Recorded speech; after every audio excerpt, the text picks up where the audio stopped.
Okay, we're just gonna see when he shows up during the process if they're they need to recover so they can watch it, rewatch the stuff later. Okay. As everyone knows, Star Trek was not Gene Roddenberry's first show, though. But he did become a bit of a fan of science fiction as a child. But growing up, most of the stuff growing up was really kind of schlock as far as media is concerned. Books, of course, were the top. Some of the best stuff of the entire genre was written during his childhood and growing up. But most of the films were really B movie stuff. With the exception of like enough to the stuff that really stood out was really stand out, like Forbidden Planet with it was back in '56. He loved that. In fact, they did draw a lot of inspiration. I don't think he stole much, but he did a lot of draw of inspiration for Star Trek when he finally got around did it from Forbidden Planet. So a lot of similarities there with the organization.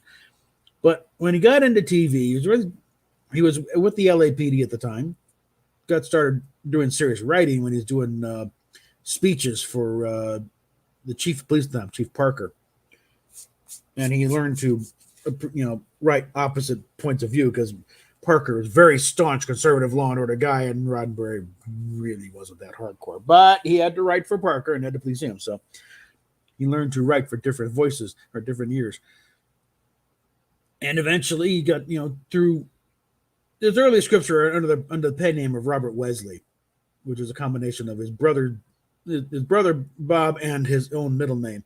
So, because moonlighting was frowned upon in the LAPD at the time, and probably still is.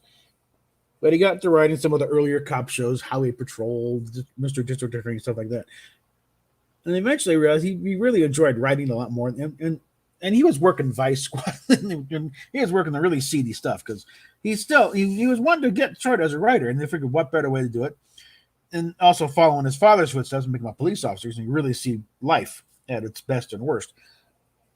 And when he figures, okay, this program is offered all it's going to, and he's starting to make some good money as a writer, better than he was as a cop. He went full time writing, and then you start seeing written by Gene Roddenberry. And he also got into writing westerns. In fact, let me pull up his IMDb here. And we can start looking at some of the earlier stuff.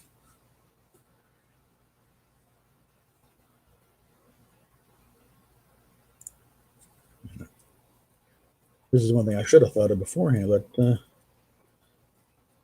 such is the life of live TV stuff. Okay, Gene Roddenberry. We will share the page in a moment here. Let's just go and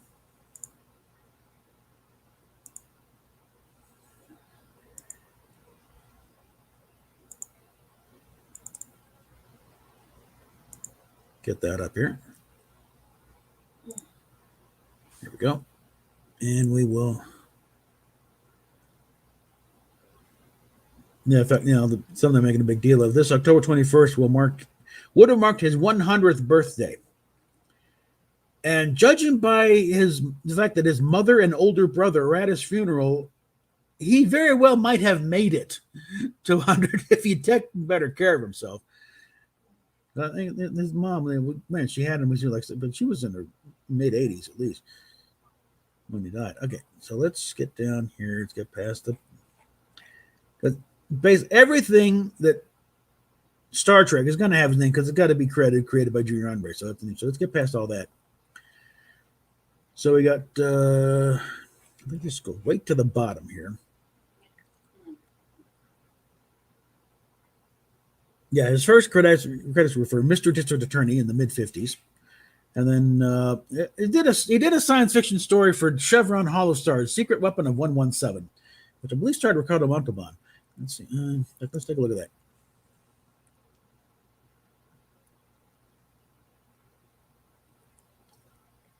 Yeah, Ricardo Montalban, Susan Murray, Shira Brownlee. I don't like the way they rearrange things here. Jack Daly, too. Okay, so you see various names reoccur in Star Trek that, hey, he worked for him back in the 50s and back on the Have Gun Will Travel.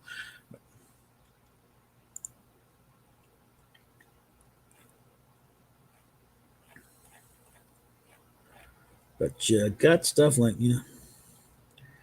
Going back to Chevron Holland Stars, Highway Patrol did a few for them. A couple episodes, I Lived 3 Lives. Some of the stuff's like, what the hell? I never, Kaiser Aluminum, that was a big one. True story. West Point, trying to channel into the military stuff. He didn't go to, he went to ROTC, so I'm sure he countered a lot of West Pointers when he was during the war. Let's see, did a Jane Wyman Presents, Dr. Christian, Boots and Saddles, Harbor Command,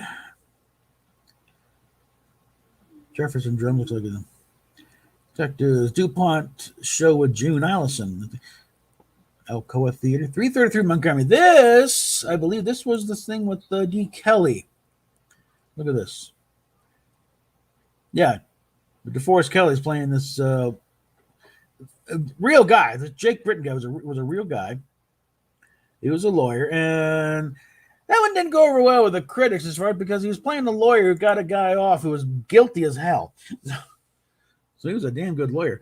But let's see, episode of Wrangler, Whiplash, Two Faces. He was pretty prolific. He was getting a lot of work back in the day, which was why Star Trek kind of frustrated, because once Star Trek wrapped, he didn't get anything. He got pegged as a sci-fi guy, and that was it for that. Here's a piloted APO 923. It was sort of a military comedy, long before MASH. Let's open this other thing so we're not scrolling back down all the time. Let's see, start Pat Digger, Pat Harrington, and James Staten. I would like to see this, frankly. No, and you see a few names, Pike, Jelly. Make no mistake, Roddenberry reused a lot of names and concepts here. So yeah, remember Captain Edward Jellicoe from took I'm sure someone was digging through his files. Hey, here's a name. Okay,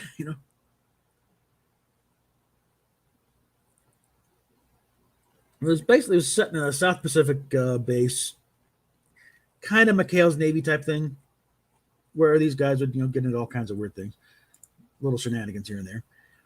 I would like to see this pilot, and then of course we have one of our famous pre-Star Trek jobs. His have gun. He claimed for himself the title of head writer, but the guys, we didn't have a head writer, but he did write more scripts than anybody else. So if anybody could be the head writer, it would be Roddenberry. But one thing was notable about his have gun scripts is a lot of times the story would not be resolved by Paladin gunning the guy down. In fact, he would think of some inventive way to resolve the situation without having to kill anybody, or at least him killing anybody directly. He would show off just how good he was with a gun to get everyone to back the hell off. Say, don't cross this man. He will drop you in a heartbeat. Let's see. Did an episode of The Virginian, Lawbreakers, and here we got his first show of his own, The Lieutenant, which was in short, for the most part, it was a story of a Marine Lieutenant William Rice, played by Gary Lockwood, in a peacetime military having to deal with the various routes, like the guys coming to want to make movies about the Marines and stuff, and using the Marines as sort of a PR thing. And it's the episode here, To Set It Right. Let's get a closer look here. This is the one that the guest stars is Dennis Hopper and Don Marshall is the effect. Let's just play the clip here.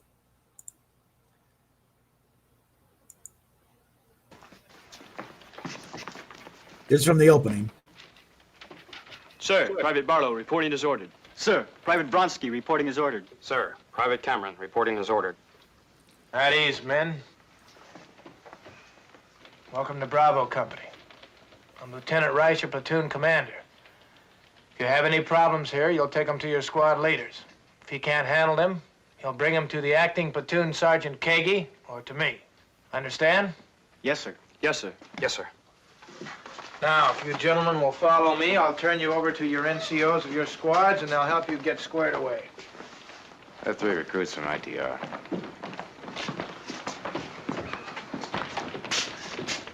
Bronsky, Corporal Vega will take care of you. Corporal Collins is your new squad leader, Barlow. All right, gentlemen, move out.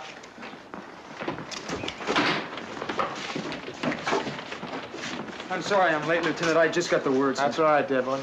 Devlin, I want you to take Private Cameron. Private? Well, listen, Kagi. See these Hey, hold it there. You got that on. Hey, hold it there. Stop it.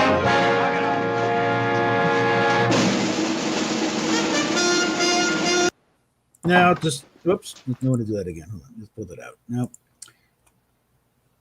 NBC, the show aired on NBC. It did decently in the ratings, but and one of the things that made it fairly affordable to shoot was that they had use of Camp Pendleton and actual Marines as extras in the background so we got one company moving by, or a platoon, or just a company, just a bunch of Marines watching by.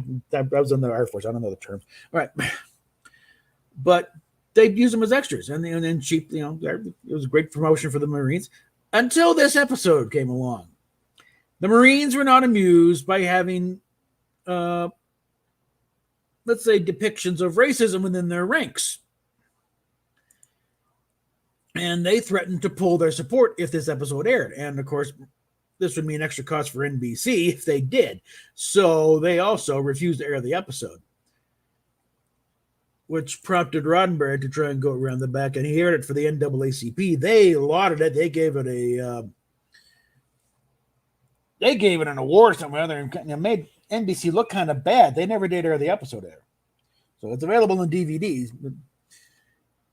But this was February 1964.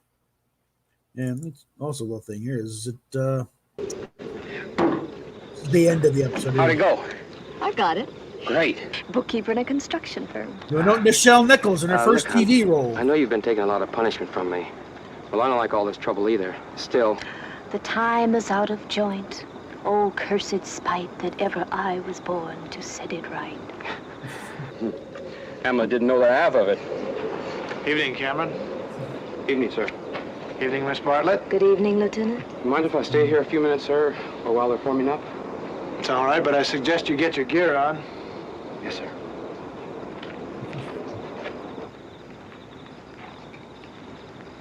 How's our mutual problem, Lieutenant? Well, still a problem. Here. Hey.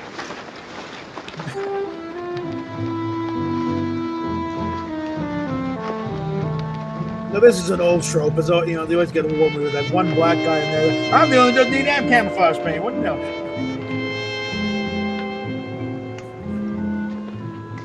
Oh, I'm sorry. I didn't mean anything, really. I'd say this would be a pure waste of time for me. Wouldn't you? Yeah. I didn't see what you mean. All in.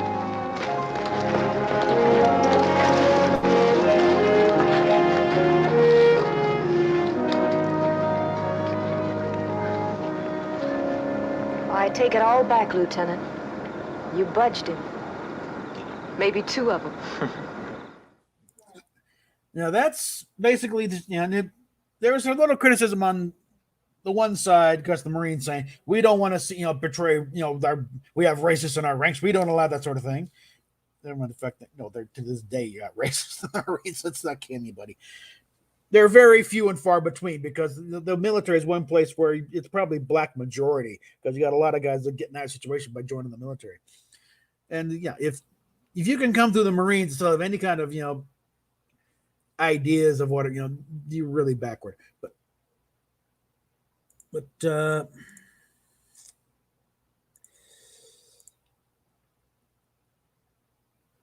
have other ideas, but that's another entire thing. But other thing is people think that they did that you resolve the situation a little too pat, a little too quaint. So you got it from both sides. But also between this and also towards the end of the show, that's when the U.S. started getting a little bit more involved in Vietnam than we probably should have. And it was the flack he got for even breaching that thing. It's when it started to dawn on Roddenberry that there's probably a better way to tell these stories than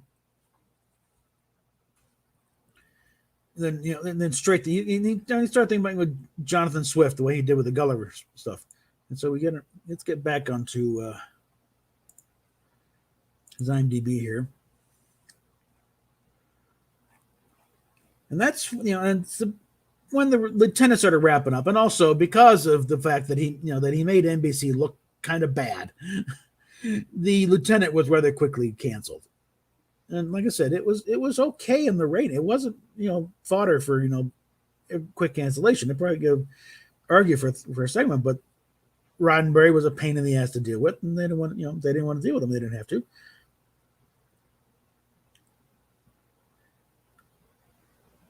And so to set it right was supposed to air in late February.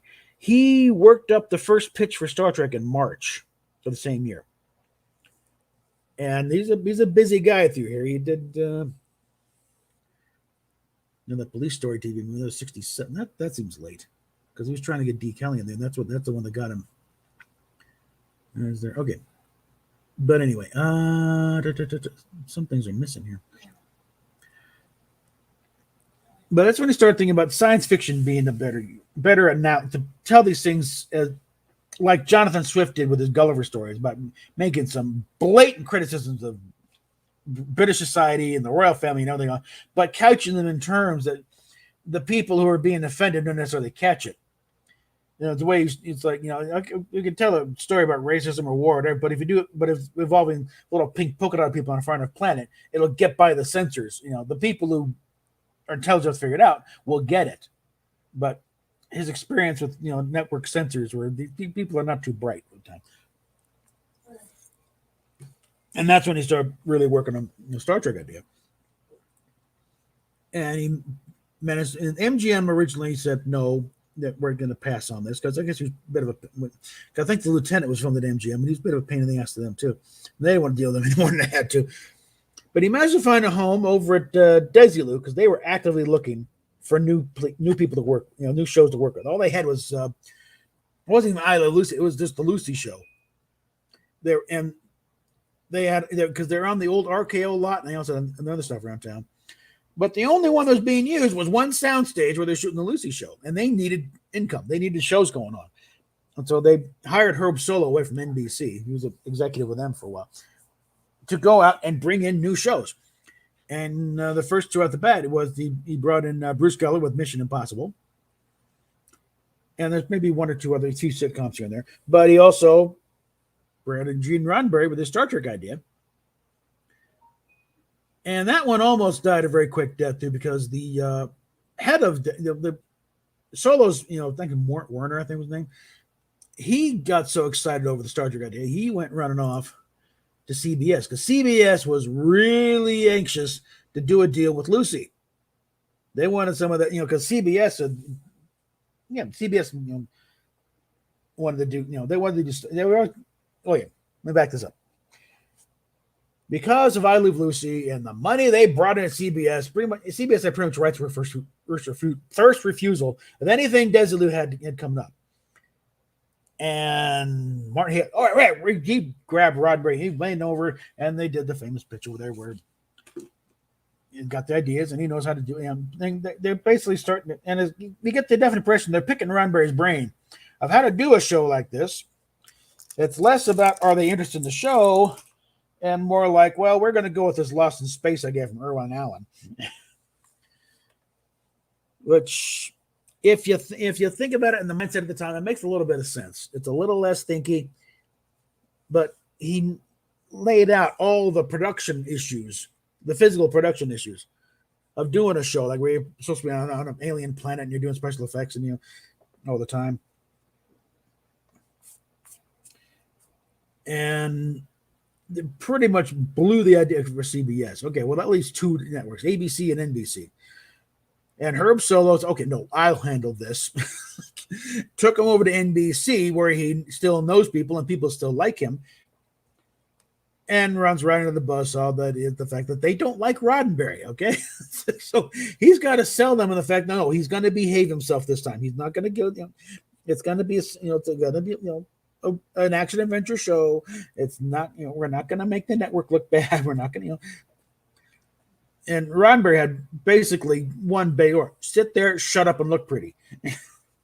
Answer questions they're asked, but otherwise, let me do the talking. Because again, Grant Tinker and the others, they really had no interest in getting back into bed with Roddenberry on anything. But okay, out of deference to Herb, okay, fine. Some scripts, and the network made the point of picking the one that they figured would be the hardest to do, which was The Cage. That was the most ambitious script they had out there, with the idea that if they can pull this off, then you got a show. Okay, So they went off. And it was the most expensive pilot ever made for TV at that time. And Jeffrey Hunter, his theatrical career was kind of on the downhill side, but he was still a name. I mean, but I think he was in a situation where it's like, certain roles that if you take on, you kind of stuck with them. It's like if you put on a mask to play a superhero, or if you play Jesus Christ. And this is where we're at. Jeffrey Hunter came in. He played Jesus in King of Kings, and that kind of stuck to him for a while. It was kind of, what have you seen on Jim Caviezel lately? Because once you play, in the Passion of Christ, you're gonna have trouble shaking that. No one's gonna buy you as a drug dealing pimp when you play Jesus. So he was shaking this a bit here,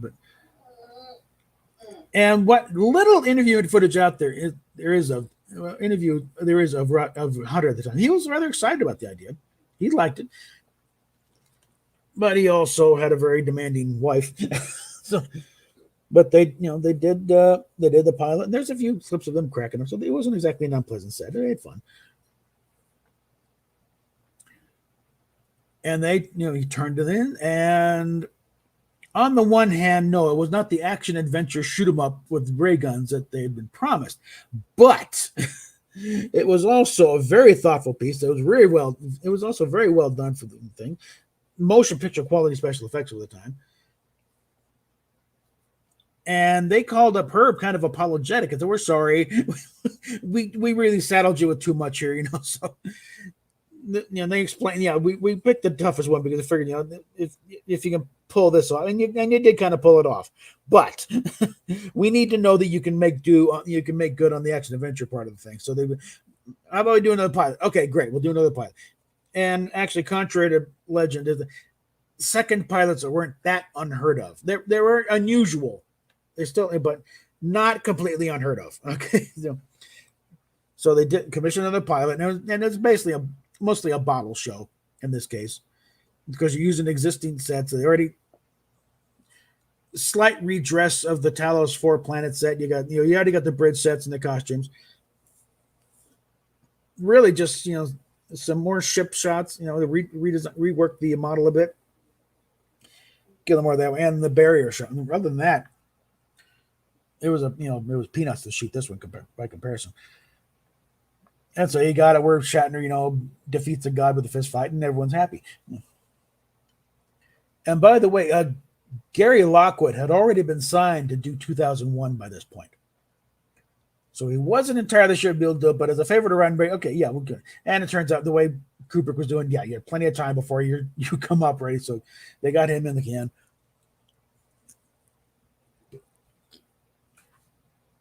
And so the scene was shot, and they're off to the races.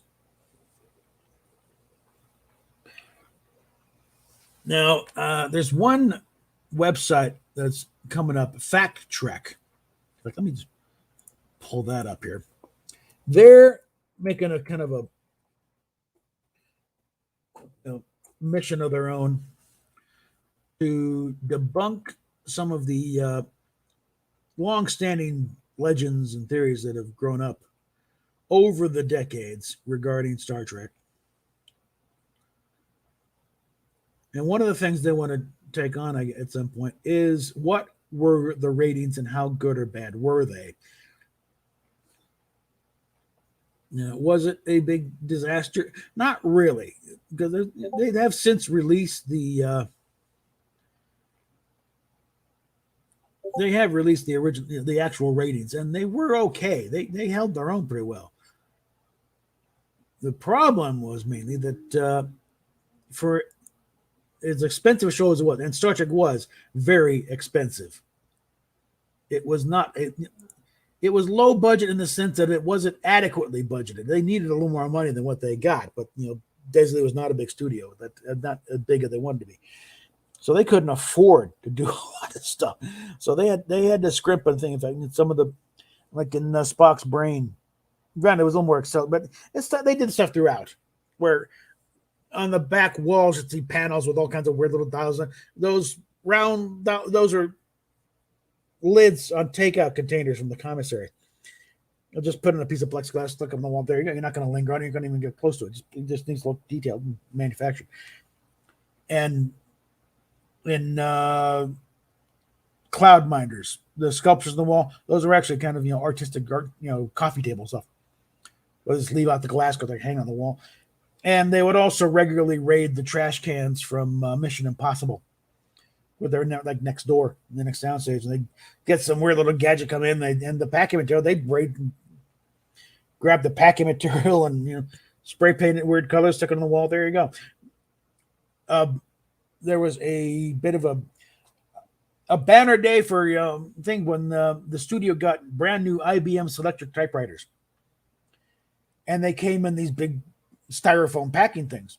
Well, they were just pitching this packing thing, except when the Star Trek said, "Hey, we can use it," and that's where we see a lot of these things stuck up on the walls, like engineering and stuff. Like that was big rectangular things with weird things, probably a manufactured shape. Don't know what it is. Just there, stick it up there. See them on the quarters and in engineering a lot.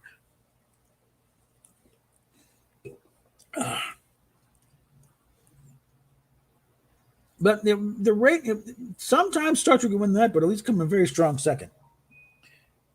And usually it was up, then I was up against Gomer Pyle, Beverly Hillbillies. That's why you hear in Roddenberry's lectures, that comes up all the time. We were fighting against Gomer Pyle and Beverly Hillbillies.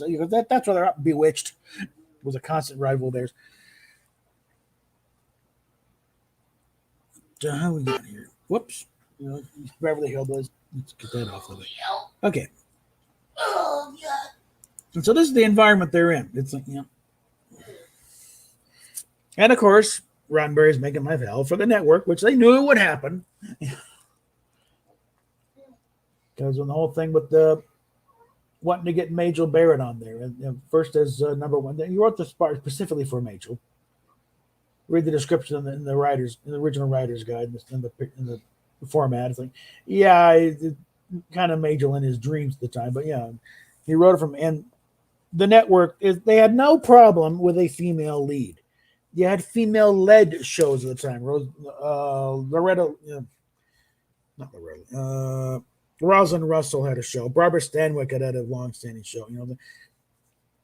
There were plenty of female actresses, of actresses they would love to have had in the part. They didn't want Roddenberry's girlfriend.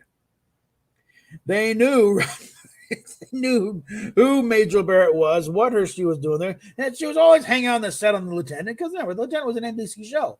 Network guys would come by. She'd be there. And they'd probably also met Roddenberry's wife. They knew who Eileen was, and this wasn't Eileen. This was somebody else.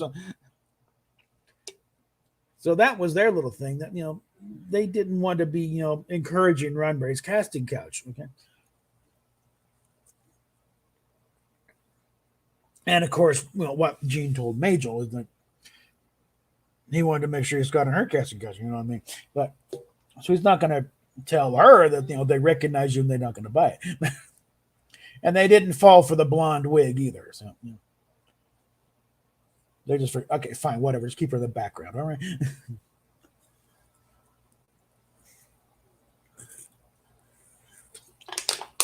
If you're that damn determined to keep her around, Gene, fine, but don't make her the star of the show.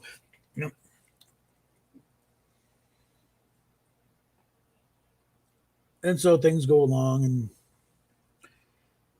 and on the acting side, so you got Jeff Hunter. They wanted him back, but on his end, he wanted enough time off to do the occasional movie. And if it was just dealing with Jeff or Jeff's agent, fine. But Jeff's wife stuck her nose in the mess. And it's the old famous thing where they screened the pilot for us. See, he's doing good stuff here. We got a lot of potential. She just sort of stood up and Jeffrey Hunter is a movie star. This is beneath him. Because remember, sci-fi at the time was still Lost in Space already had a year jump on him. That's your stuff right in the public eye right there. Is Lost in Space and Voyage at the Bottom of the Sea, the Irwin Allen crap. Again, nothing against Irwin Allen, but by comparison, this isn't highbrow stuff. Irwin Allen was very much action, plot, bang stuff, keep the attention that way. Very little plot and character-driven stuff, okay? That was the state of the art of science fiction at the time on television. And previous stuff was like Tom Corbett, Space Cadet, and Space Ranger, Captain Video, not stuff that you think, not on the order of like Arthur C. Clarke and something. So she started, and well, that's it. We lost Jeff. We're not going to get him, especially if we're dealing with his wife. And so the search begins. They asked Lloyd Bridges at one point, and he seemed receptive. But he was sympathetic. He's like, Gene, I like what you, but no, science fiction doesn't work on TV. Okay. He'd done, I think he did Rocket Ship XM. It's like, and that one didn't exactly set the box office on fire. And I think he also, had trouble shaking that after a while too. Jack Lord, of course, wanted 50% ownership of the show. There wasn't 50% ownership to give to him anyway, but it's like, no. I think the studio the lion's share. Roddenberry was, I think, maybe at 15% at that point, and it was scattered amongst other people. So it's kind of why the way I rationalize Star Trek New Voyages, or Phase 2 with James Cawley's bunches. That's an alternate timeline where, for whatever reason, Shatner wasn't back for season 4. Hawaii Five-0 didn't take off and got canceled, and Jack Lord's a little more reasonable in his rates when he comes in, and they just do a Darren Stevens style recasting for Captain Kirk, where you got Jack Lord to explain the King of Rock and Roll pompadour or something. But Jack Lord, he obviously saw something there because he wanted half of the show. But no, sorry, that ain't gonna work. Majel suggested James Coburn.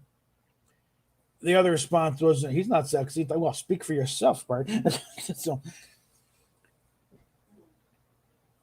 and eventually they settled on Bill Shatner, who had just finished up a run on a show for the defense, I believe, or for the it's a lawyer show on CBS. Very, handheld camera stuff, very highly acclaimed, but also unfortunately was up against Bonanza. Well, Bonanza was at its peak, so nobody saw it. Typical, highly acclaimed, but virtually no ratings. So he's out looking. He's working for work at this point, And this is a classically trained Shakespearean actor, and he had visions of becoming the next Laurence Olivier at one point. But then it's like, no, he went through some hard times coming up. You read his life story. It's like He knows the meaning of the term "sleep tight," as in back in the days when rope mattress, or there's a net on the bed frame, and he makes sure it's nice and tight. Otherwise you can sink into the floor. That's where the term "sleep tight." And don't let the bed bugs bite. Yeah, where bed bugs were plentiful back in New York at the time. He knows the full meaning of that phrase. But he had just done a pilot, Alexander, with an exclamation point, where he's playing Alexander the Great, and it's available on YouTube. Check it out sometime. It's yeah. In fact, Adam West was also in that one. So both of those two men who were happy that didn't sell, because Adam West went on to Batman and Shatner went on to Star Trek. Of course, when Shatner comes in, they screen the pilot for him, and very well made. But the little people think this is going to be a regular job to them. Everyone's out there. We're out there doing important stuff in space. And it's like, lighten up, okay? It's like it's got a little levity here, okay? This is day in the life for these guys, okay? They're gonna be used to this by now. not like this is the first time they've been out here. Okay, so he brought in some of the humor to, and like he's always said before, as far as what kind of character was Captain Kirk, it was really Bill Shatner. He was pretty much playing himself. Well, the lines are written at Shatner said he is as brave and courageous Kirk, but he played the stuff as himself because he knew that he'd been in enough shows by this point that trying to maintain a character on the backbreaking hours that comes with doing a TV show was certainly be impossible for him and for anybody. To week after week, the 12-hour, 18, especially with Star Trek, was even harder than usual because of the nature of the shows, and you're overlapping here and there. Because the old thing, production order is kind of a misnomer because there was a lot of overlap in production. They'd be doing pickup scenes from last week's episode at the same time they're doing this week. There's some publicity photos for the Changeling. Kirk is in the green wraparound shirt. He doesn't wear that shirt in the episode. He's in the regular gold tunic. So there's a lot of back and forth, and that kind of goes into but he played pretty much as himself. It's like you said, if you want to know what a lead show and a TV show is really like, watch the show. That's what they're really like for the most part. There's always, and to a certain extent, like take Larry Hagman. He was really putting on a show on I Dream of Jeannie because he was a bit of an asshole. He got called. He almost got fired. Barbara Eden saved his job early on. So when Dallas came along, he didn't have to act a whole lot. Okay, he could let that freak flag fly there. Which version? Pick one. Okay, it was The TNT version? Either way, it was Larry. Writ large and all glory. With a little bit of an accent thrown in for flavor. But, And those double horn eyebrows. Yeah. And there's also a thing about, the research about Martin Landau was offered the part of Spock. Okay. The studio wanted Marty Landau. And I think that was part of Herb Soul hunting, bringing people in, because Landau had gotten an Academy Award nomination for North by Northwest. He was a name. Nimoy was, he was a character actor, just bopping from show to show. He never had a job lasted more than a week or two. As far as Roddenberry and the writing staff is concerned, Nimoy was it. That's the only person they ever talked to. The studio, on the other hand, they brought in Martin Landau. Because they looked at physical. Oh, yeah, he looks kind of like Martin Landau. Let's bring in Martin Landau. And I'm thinking them because it's also the same time he signed out for Mission Impossible. So I'm thinking they probably showed him whatever they had working on here, And well, we got the science fiction thing on Star Trek, got this spy show, Mission Impossible, I took one look at Star Trek. I can't play Wooden, so no. Where the Mission Impossible thing, that looks interesting. He's kind of master disguise. He's playing different characters every week. And okay, so he's on Mission Impossible, and he has said, he thought what I think the first time I ever heard anyone refer to Nimoy as Lenny. It was later with Bob Costas and Lando, how he was offered a part of Spock. And I thought Lenny did great there, and me and my roommate thought, Lenny? Because everything I heard to that point, you addressed him as Leonard. Okay, you didn't know it was Lenny. Yeah, exactly. And then we both said, Lenny? Okay, why is that firing up? Game launcher shooting. Okay. Just like the first time I heard somebody call you Bobby. Well, that's going back a lot here, but that's not as far as Leonard's Lenny. Anyway. But so and like Leonard and Nimoy and Shatner were talking in the DVD Mind Meld. Definitely watch it if you can track it down and get it, because it's the two of them sitting in I think it's Nimoy's backyard, just sitting there just talking, sharing everything, and how like when he first came on, Chris Pike, Jeffrey Hunter played Pike, very cool, kind of Hamlet type thing, very and agonizing stuff. And so you don't want to play the same thing. So Spock was a little more animated, a little shouty, and it would have been wildly, whereas when Shatner came on, he was the big bouncy, leading man and leaping another afraid. So Nimoy would play the opposite that, cool, non-emotional, and also playing the fact that they lost number one by the fact of no, we don't want Roddenberry's girlfriend as a lead in this show. So, and Roddenberry, he wanted that computer mind aspect of it too. He wanted that kind of analytic thing. So that, well, hell, and also wanted Nimoy because again, at the same time they said get rid of the girl because we don't want your girlfriend in this thing. Also, get rid of the guy with the ears. He's a little too weird. And there's where I take Roddenberry a little bit of his word on this one. He couldn't save both of them. You need to have an alien there to establish the space show. So it took Spock, took number one's, computer-like personality thing, threw it in there, and from there they built up the whole Vulcan culture and stuff.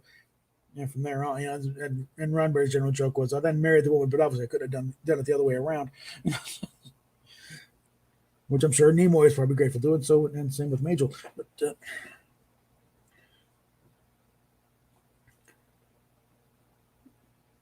But Nimoy said, the old joke about two guys auditioning for a line. How are you playing this part? I'm playing nothing. You can't play nothing. I'm playing nothing. It's just you need a counterpoint. So where Kirk was all excited and bouncy and smiling and stuff, Spock would be very cold and analytical and logical. And that's where the dynamic comes in. If they were both bouncing off the ground, they'd be, just SpongeBob SquarePants type thing in space. You don't really want that for a primetime show. And so we regress along where, D. Kelly is one that Roddenberry wanted there from the start. But no, but at the time he was still typecast as a Western heavy or a gangster. He played the bad guy, the black hat riding the town, and there's some great stories about that. It's like one of them where it's like Kelly's in a line of kind of a straight line of all guys riding in on a row, and they pull up to the switching post, and as Kelly's getting off, one of his spurs kind of nicks the hind quarters of the horse. Horse rears back, and it's like, son of a, and he hits the ground on bitch, and he looks up, and the horses are all kind of staring down at him like, what the hell's wrong with you? It's that sort of thing. But that's the sort of thing. He would be the guy in the black. If you watched, I think it was Apache Dawn, I think it was, he played a snarly guy in that one, bit of a psycho.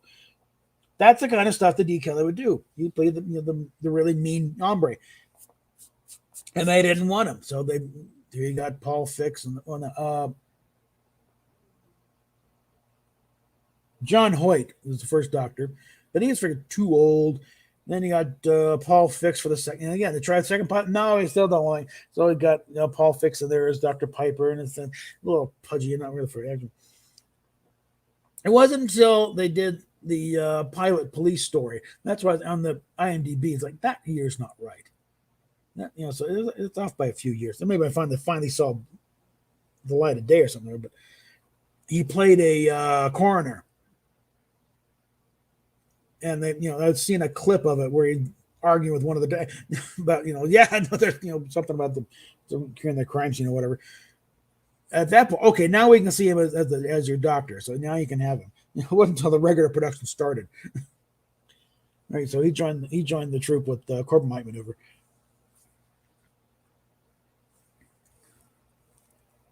But that was this fits and starts getting the show into form. And no, this doesn't go into the thing of first season is always crap. No, some of the best episodes of the entire franchise are in the first season of Star Trek. And there's also some clunkers in there too. The alternative factor, that one, oh dear God. Well, let's go and get into that one, I guess. The alternative factor. dealing with parallel universes and stuff, and this guy is swapping back and forth with his counterpart. Originally, it's going to be John Drew Barrymore. That's from the famous Barrymore family, and mainly father to Drew Barrymore. But also, like most of the rest of the Barrymores, a raging alcoholic. And so, as they're starting the shooting there, he had one of his famous colds, as in he was drunk off his ass and didn't come to work. And it's really kind of hard to get production going when your star is not showing up, and they kept basically knocking production back in there. But that's also why the story is kind of very disjointed because they didn't know what the hell they're doing. They ended up suing him for breach of contract. They took him to before I think the Screen Actors Guild in arbitration, got his ass canned. And Robert Brown, it was literally Friday night. He gets the call. Hey, they want you for a Star Trek. Get on a plane out here to New York to L.A.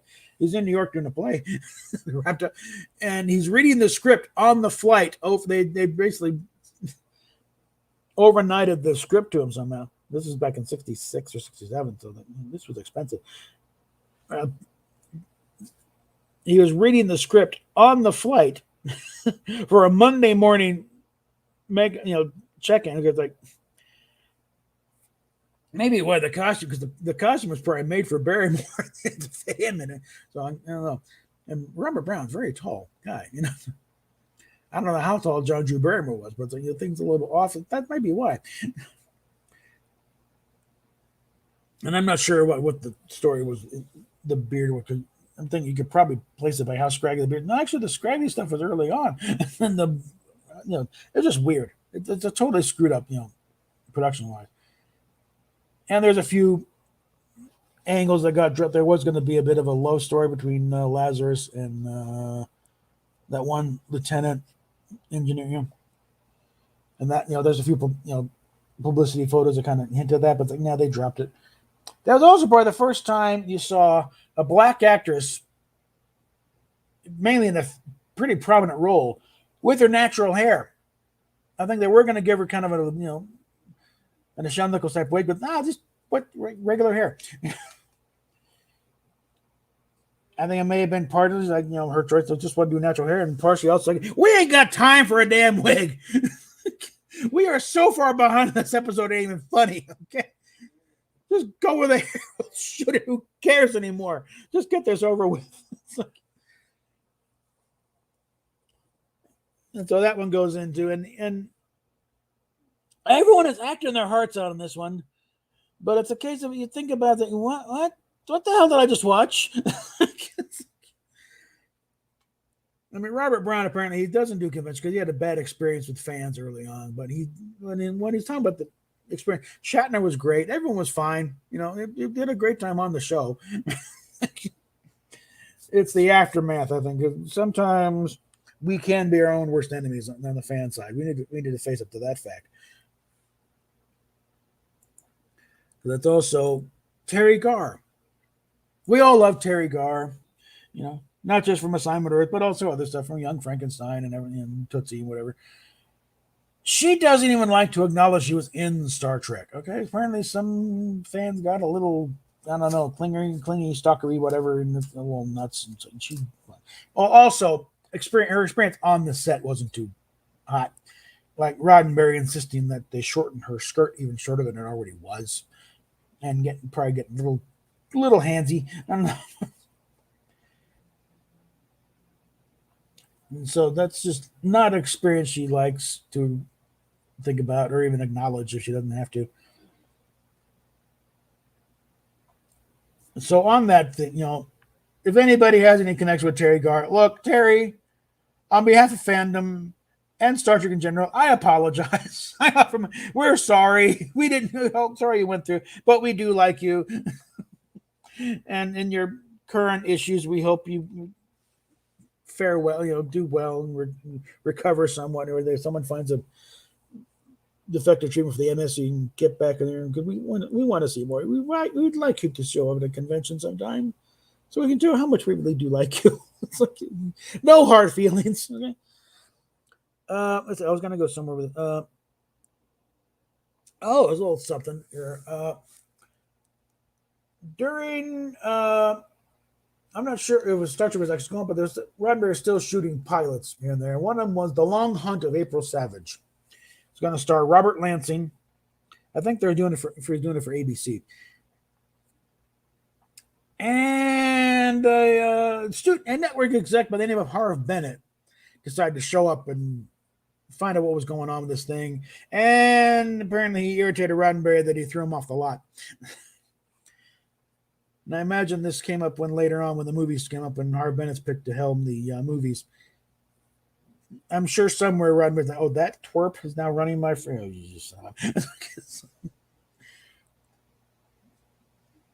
Because Roddenberry was known to hold a grudge or two. So, like he once said, they made me crawl. I'm going to make them crawl. So, he really fought his way up to get to where he was. Now, I know we got a few people watching here, so any questions, please chime in. So, does this works better if it's a dialogue? Otherwise, send out the invites so we can get a little bit of a panel going here. In the chat here. Did you get one to Sci-Fi Nation? I said it was the first one I sent in.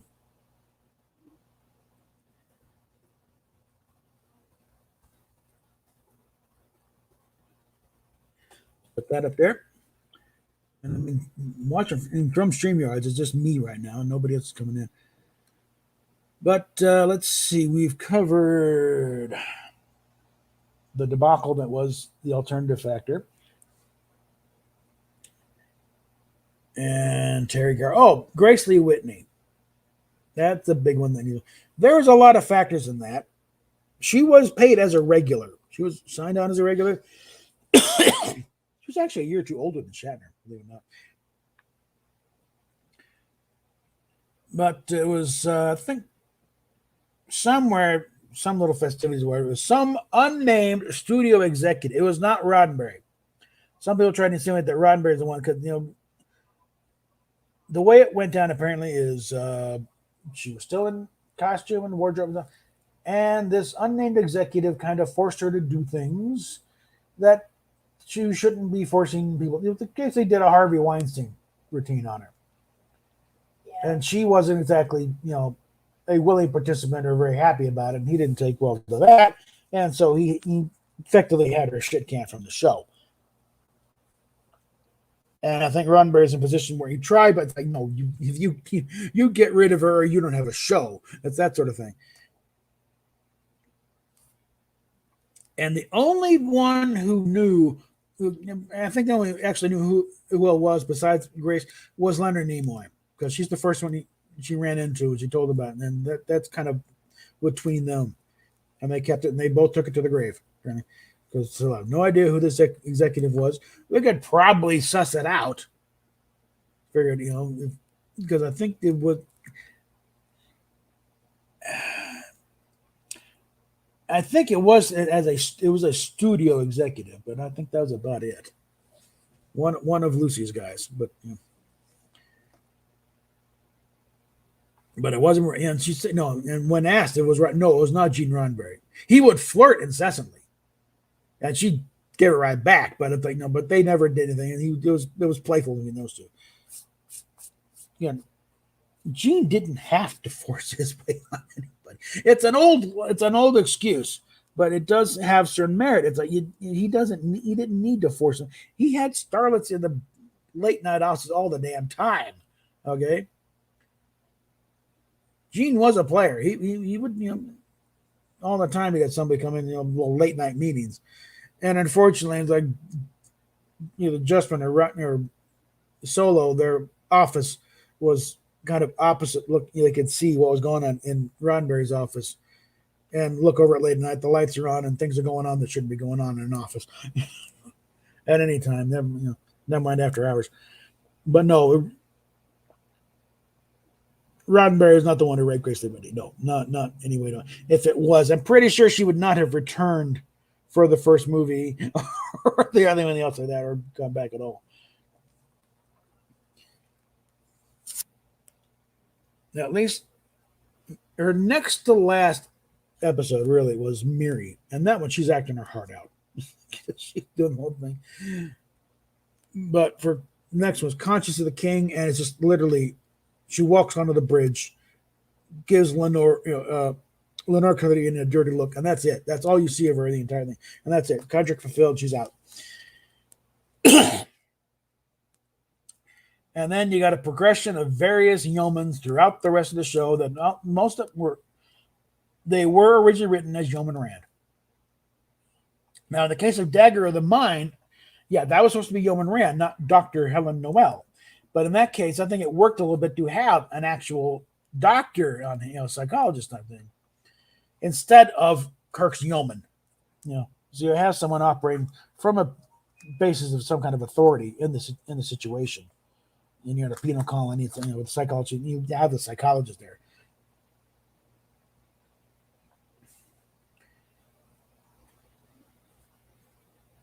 And of course, Dimples from Wild too. So yeah.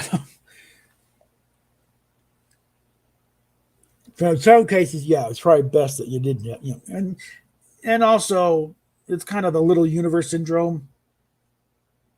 You want to make a point. There are other yeomen on board this ship besides Janice. Okay, so it worked out that you're bringing Ross for Squire Gothos and whoever her name was for Galileo 7, because that's going to be yeoman around too. Bring in different girls, put them in this curtain, get some other girls a chance.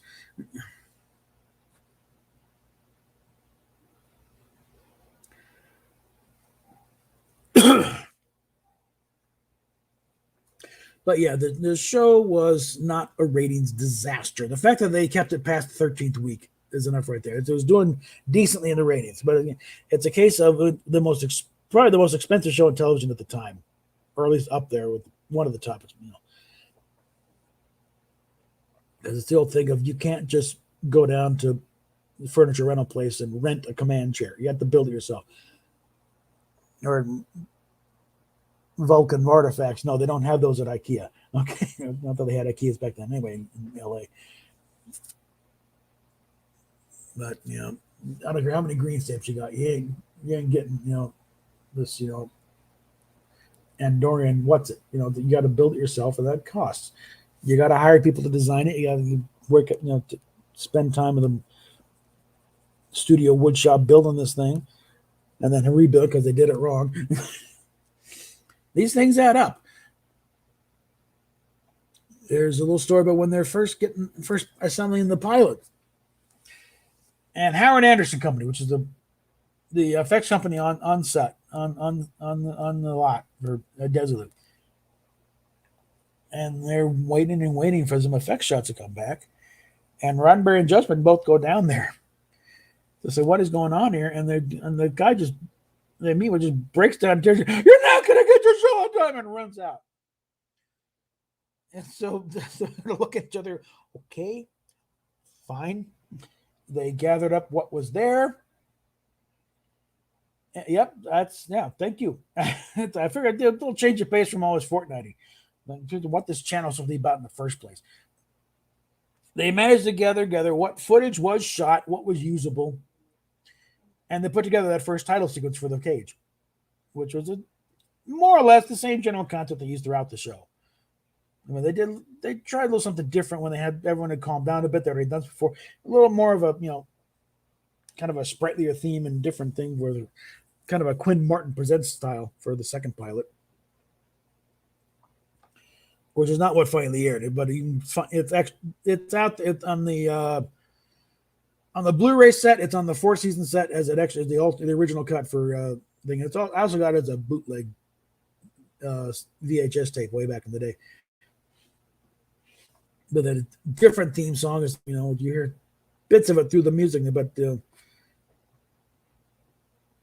still had that standard, block lettering thing.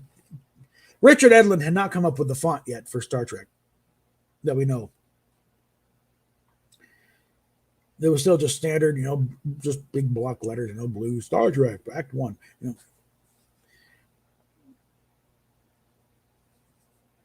But I think it's one of those cases of, I think we'll go back to the theme we had there for the first pilot. We like that a little better.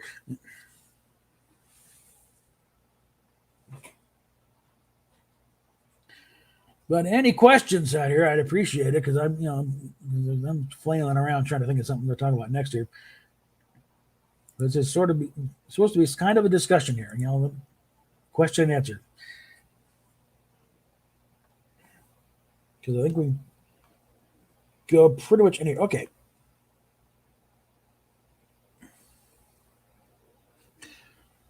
Okay, that one is, that's going to be, I'm talking mainly production stuff of Star Trek here.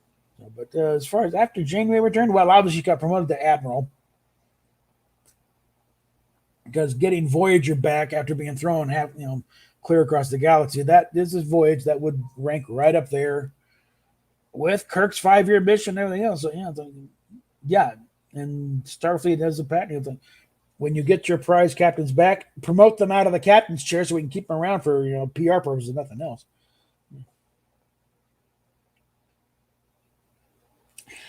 I haven't played enough Star Trek Online to really comment on that one.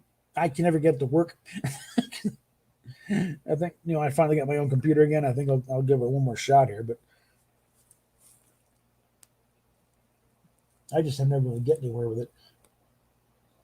Mine thing is also, I've been hearing a lot about it though, where it's like they incorporate into the Discovery and no, I don't want Klingorks in my timeline.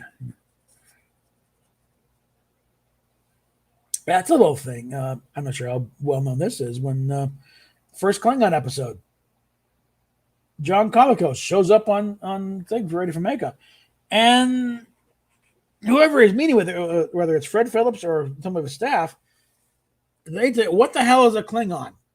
They have nothing been given to him guidance-wise of what these guys are supposed to look like, and so they're going through the script. They're described as kind of like Genghis Khan type of thing, Mongol horror. Okay, well, let's play with that. So they made him a little swarthy looking and got the Fu Manchu mustache thing and the eyebrows. That's where they got that from. So it was Colicos and the makeup team they're working on that came up with the look for the Klingons first time off the gate.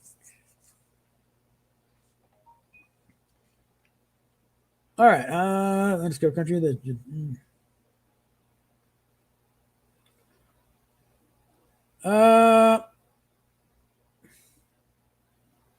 God from Undiscovered Country. Are you sure you're not thinking the Final Frontier? Because actually, my thinking is the same kind of like with Harv Ben on that. It's like,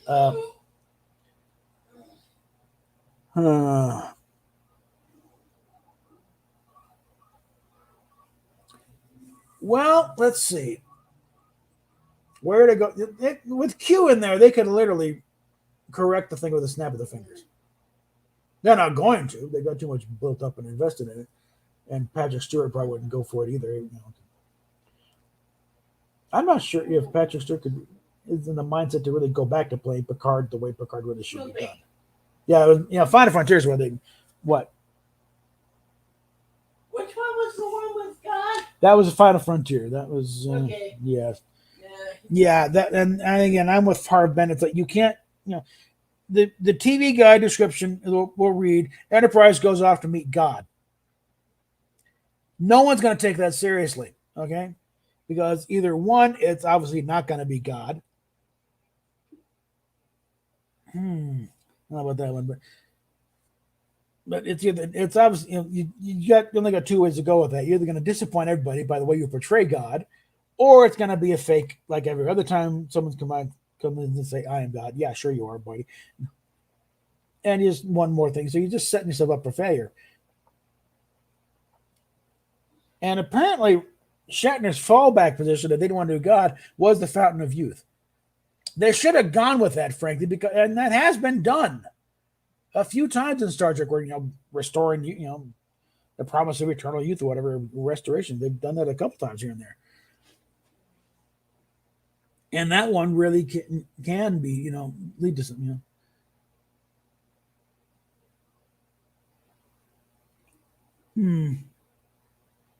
Yeah, I know.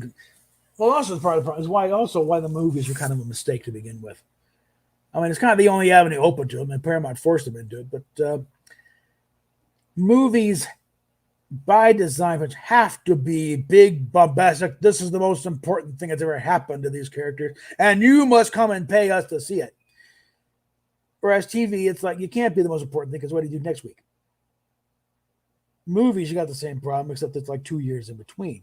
Why should you come back in 2 years if this is the most important thing that's going to happen to these guys?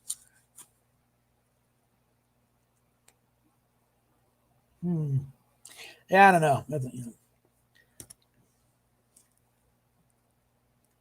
That's one thing with the new 4K version coming out. The director's edition on DVD was not exactly final cut. It was a pretty damn good idea of where they wanted to go with the final cut. It's a proof of concept of, okay, this is what's really supposed to look like. This is what was, if we'd had the time to do a test screening and get the matte panes and stuff right, this is what we would have gone with here. This is more like it. The Blu-ray version, that's what's going to cost a bunch of money. They can't just upgrade. They've got to tighten it a little more and refine some of the effects more.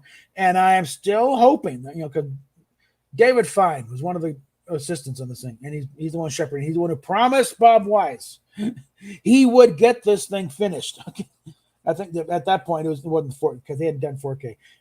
What the idea was to get a proper theatrical release of a finished version of this film, and I hope that's December. That's what we're going to get. I've come up with a half dozen different ideas to save the thing, but one of the things I want reinserted back in there. I know they shot it 3 or 4 different ways by Walter Koenig's account. Is Leonard Nimoy's little ad lib at the end on the bridge when they're saying we can have you back on Vulcan in 4 days with Spock. Instead of the scripted line, my task on Vulcan is complete, Nimoy came up with this thing. If Dr. McCoy's to remain on board, then my presence here is essential. And it got a good laugh from the crew and everything. Everyone, and they shot it that both ways, 3 or 4 different times. So they should have footage of proper finish of him giving that line. And I think that line alone, put that in there, and you save the movie at that point. Because a lot of times, it's one of those cases where if you don't stick the landing, the whole thing kind of falls apart. That happens over and over again. Game of Thrones is the most blatant example, where you screw up the landing. That was the best show on television until season 8, and they just screwed the pooch. Publicly, no lube in front of everybody.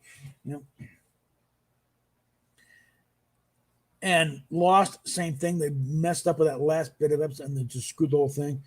You mess up the landing on something like that, and then you make the rest of the experience totally worthless.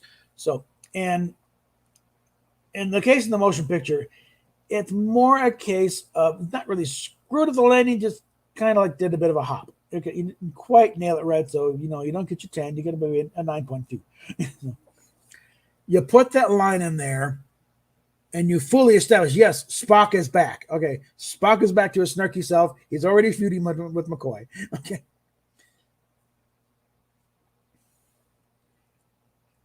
The burn was idiotic to begin with. That's the thing. That's just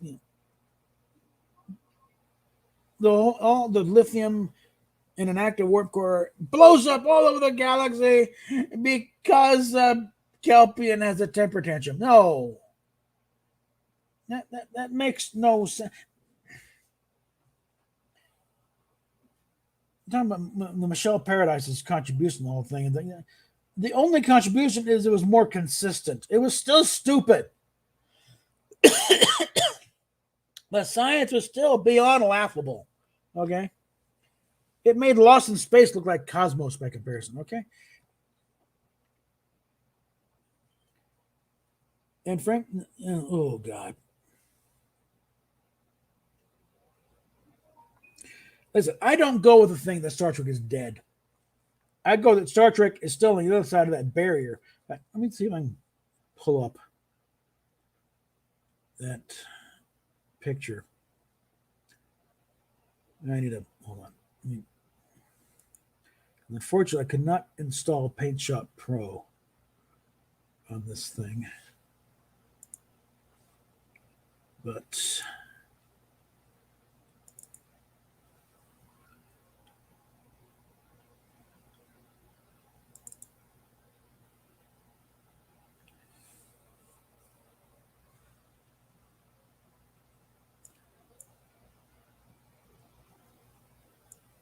Right there. Okay. There's that. All right. So let's take a look at this here.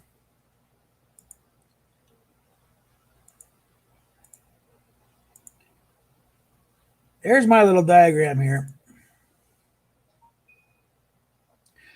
Up here is where the original timeline lies, where all proper Star Trek is, from Enterprise and all the prehistory stuff, going back to the preservers and all that, up through Next Gen, Voyager, the movies, up through Nemesis, and all the stuff that goes beyond that, the temporal, whatever you don't call. That is still up. Here we got the little barrier between the two. This is where you had to have everything down here. JJ's Discovery, Picard, and all them. They're underneath. They're on the other side of the barrier. These have to be 25% different, or you can't merchandise it. So it's distinctly not the same timeline. And yes, Picard.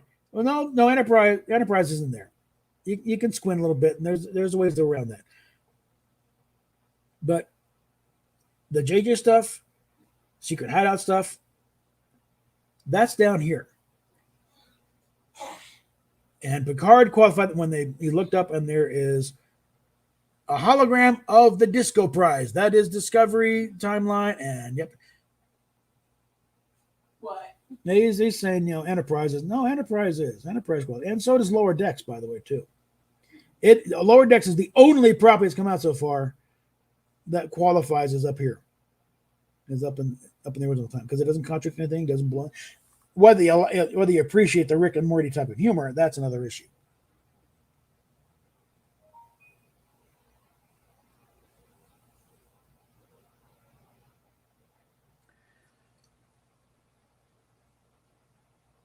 Like I said, a good deal of the main canon violations in Enterprise, they can be waved away a bit when at the end of that one storyline that started season 4, when Archer basically hit the reset button on the temporal Cold War, and the timeline's resetting. That's where your country stuff goes bye-bye. So if we're going through, setting up the timeline and something blatantly violates this was retconned out by the reset of the temporal, with the end of the temporal Cold War. Well, JJ verse follows their version of Enterprise. How closely resembles the proper version of Enterprise, that's another issue entirely. Just because they have an NX-01 doesn't mean it's the same one. It's a mirror universe. It's one of several mirror universes. It's a parallel timeline, not the same thing. If we're going to do in-universe stuff. But it's also a thing, like I said, Lower Decks, and it would go up here somewhere. But they don't refer down to this stuff at all. It's, or much of anything, nothing that really counts or anything. They don't contradict anything that's gone on through here.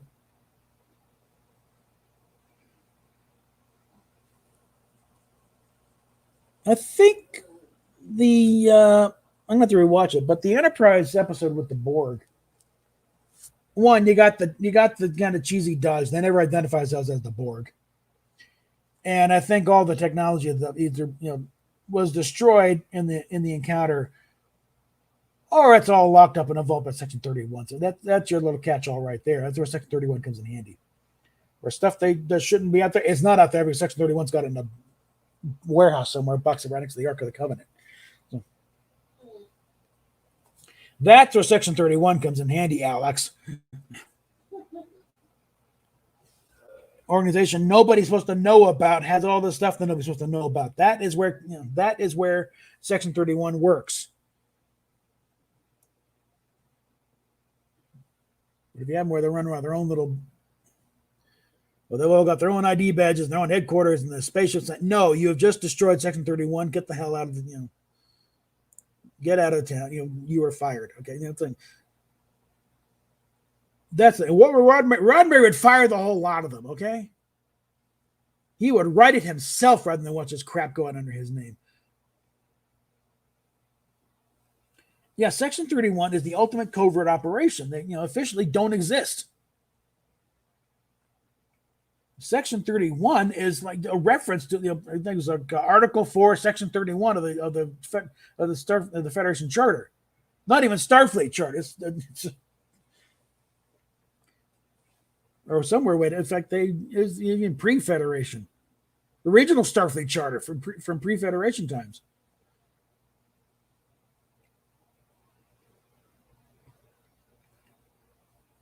Well, maybe. I guess they could. I don't know. I don't know about the secret handshake thing, but yeah. Well, I think Kurtzman really didn't look into this stuff very far.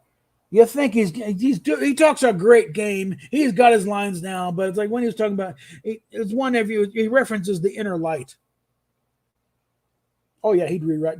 Yeah, he rewrite everybody. He wrote it, and he quotes this line. Yeah, it was one line, and there's the Mecca did way back when,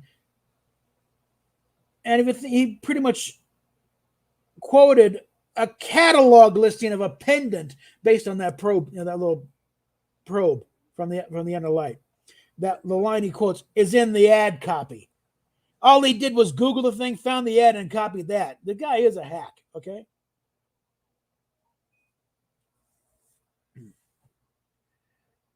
Now, Roddenberry, well, his part as purview as executive producer he would rewrite and mainly uncredited because this is part of his job as executive producer, but it's maintaining the feel and the sound of the show to make sure Kirk and Spock and McCoy when they're saying lines, they say lines in the way that they would say them, type of thing, or they wouldn't spout out dialogue that Kirk wouldn't say that. It's the same fight that they're having on set, where they're having conventions. They're actually having conventions again. Okay. What? He's going to the first Star Trek convention this week. Well, congratulations. I wish I was going. Alternate space travel in the episodic nature, okay.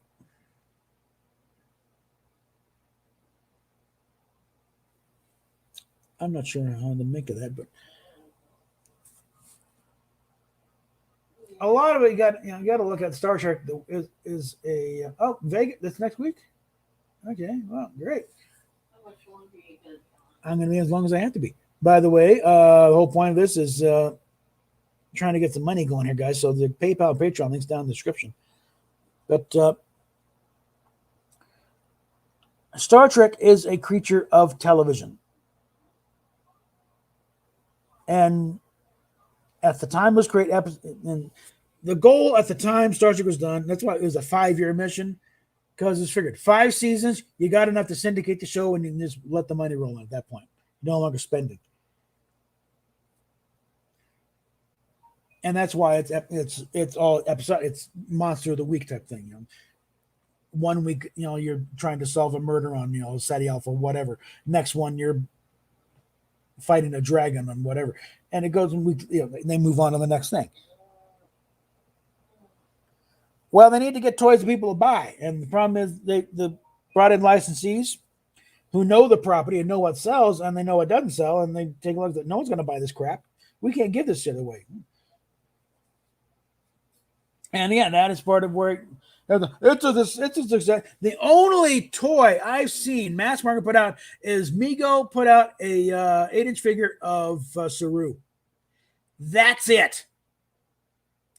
That is the only mass, aside from novels, that's the only mass market thing I've seen out there of Discovery, and nothing of Picard. Now, Star Trek Online is doing, but I think they need to probably jettison a few things from Star Trek Online. Like get rid of the Discovery.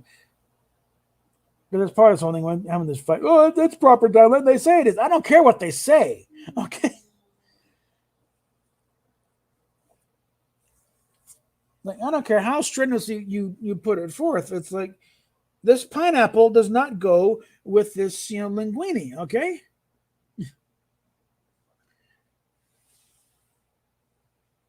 These wings do not belong on a warthog. No, they don't go together. I don't care how much you start or how many staples you put on that. They don't go together. And the Kurtzman shows do not mesh with timeline. Okay.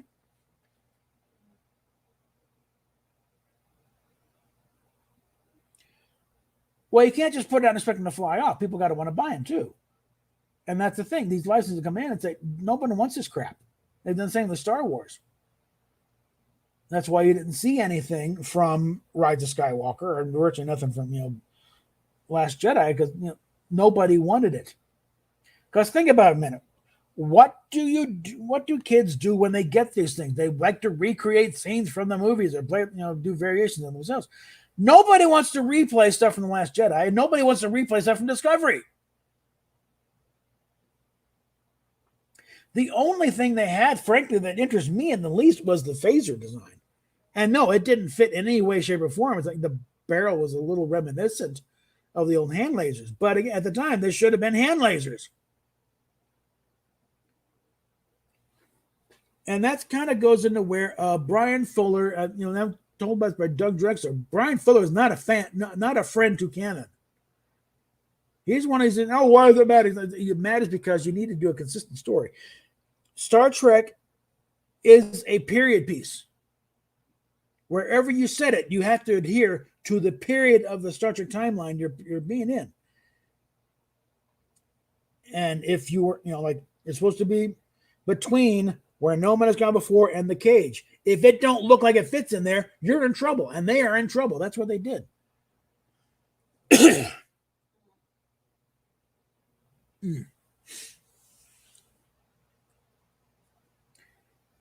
And there is no way to reconcile at all Discovery in those first 3 seasons between Where No Man Has Gone Before and The Cage. Yeah, for the most part. Because the technology is completely off, the uniform's completely off. I mean, Anson Mount did what he could, but you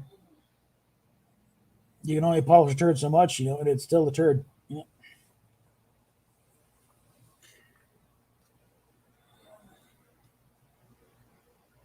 Actually, I did one video. In fact, I think I'll dig it up here. Hold on.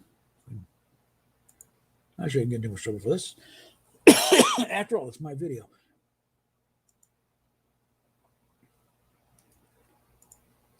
Let's see. Where are you? What? All right, well, lay down. Well, give me a minute here. Hold on. Well, give me a minute. I'm going to try and find how Star Trek Discovery should have ended.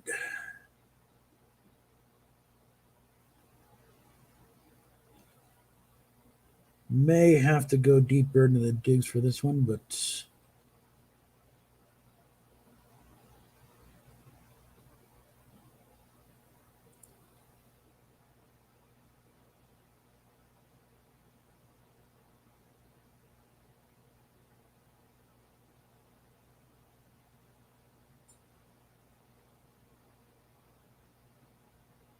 I may have gone past it here.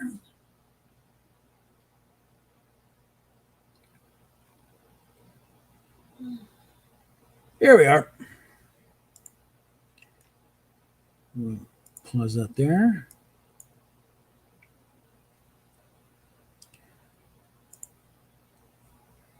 Thank you, Matt G, for the super sticker. What is it here? It's a Duma card. Duma card. Okay, so we will pull that up here. Share the screen, share audio. Let's take a look here.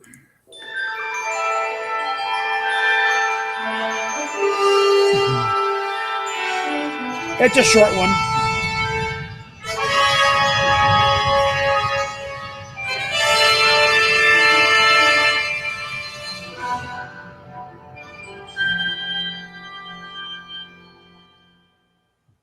Copy, Commander.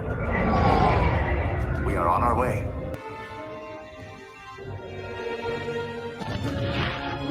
This might merit a copyright strike, I don't know, but hell. There's a claim. And there.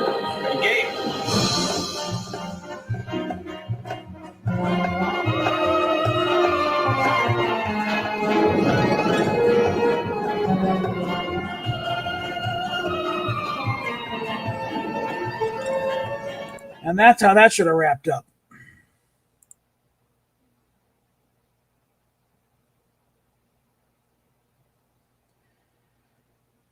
Should have been where once the second thing gets out of there in the timeline, boom, we're restored to normal, and we're back to Jeffrey Hunter's Pike and the Enterprise looking normal and back in the proper uniforms and yada yada. Now Patrick Stewart had a point though, it's like he felt the Picard story had been done. And he wanted to get him in there. He wanted to make, play a crotchety old man and bittered and everything else and think the world's going to hell. And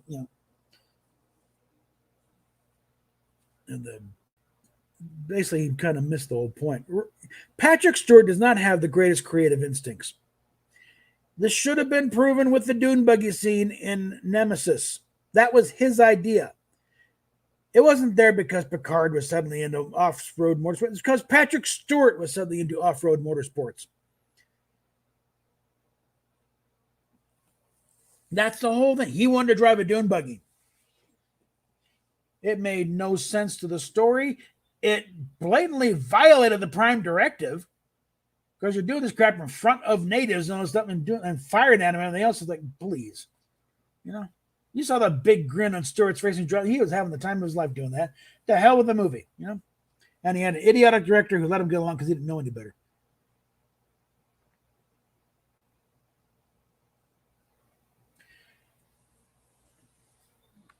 So I think as soon as I can get a computer, though, I could load PaintShop Pro and do some proper graphics and redo that. So that it can get off my computer. Sorry, guys. Anyway.